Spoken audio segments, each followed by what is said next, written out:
क्या है ये भाई, ये क्या নিউজ হ্যাঁ? মানে আমি কি সবকিছুর জবাবদিহিতা করতে হবে নাকি জবাবদিহিতার ঊর্ধ্বে? না, রাষ্ট্রে এই মুহূর্তে অনেক এমপিরা আছেন, মানে যারা ভবিষ্যতে হবেন বা ভবিষ্যৎ প্রধানমন্ত্রী হওয়ার দাবি রাখেন, তারা সম্পদের হিসাব দিতে বাধ্য নয়, এমনটাই মনে হয়েছে। ডক্টর ইউনূস বলছিলেন ক্ষমতায় গিয়া যে প্রত্যেক উপদেষ্টার স্থাবর অস্থাবর, স্থাবর হচ্ছে পার্মানেন্ট, অস্থাবর হচ্ছে নন পার্মানেন্ট সকল সম্পত্তির হিসাব দিবে, জনগণ দেখবে। দেখা সারছেন তো, ইউনূস স্যারের হিসাবেরই আমরা আসলে দেখতে পাই নাই। তবে প্রশ্ন হচ্ছে যে নতুন বন্দোবস্তের বাংলাদেশে আগামী দিনে এমপি সাহেবরা বা যারা নির্বাচন করবেন তারা কোন কোন সম্পদের ঘর পূরণ করবেন আর কোনটা করবেন না, এটাও তাদের ইচ্ছা বা অনিচ্ছার উপর নির্ভরশীল হয়ে যাচ্ছে। একে একে সম্পদের হলফনামার তথ্য দিচ্ছেন আমাদের বিভিন্ন প্রার্থীরা, কিন্তু মজার বিষয় হচ্ছে আমাদের জুলাই অভ্যুত্থানের চেতনার যিনি ধারক বাহক জনাব নাহিদ ইসলামের সম্পদে কেন আসলে এই অসামঞ্জস্যতা, কেনই বা তিনি ফিল আপ করলেন না? ওনার এপিএস এর বিরুদ্ধে বিশাল দুর্নীতির গল্প কিন্তু আছে।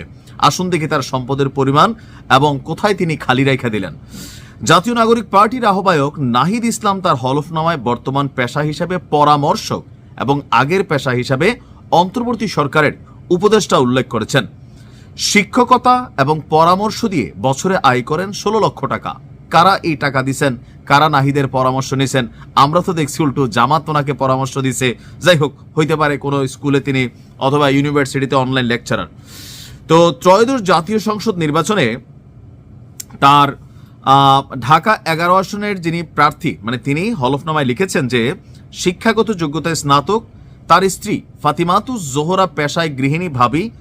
অস্থাবর সম্পদে নাহিদ উল্লেখ করছেন নগদ আছে 19,50,000 টাকা। গরিব, অনেক গরিব।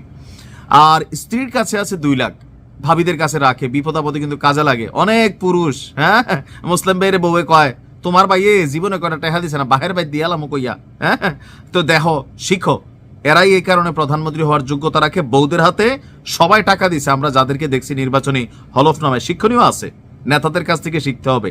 যাই হোক, এরপর লিখেছেন ব্যাংকে আছে 3,85,363 টাকা, আর নিজের কাছে অর্জনকালীন 6,75,75,000 টাকার গয়না আছে। স্ত্রীর কাছে আছে অর্জনকালীন 10 লাখ টাকা মূল্যের গয়না।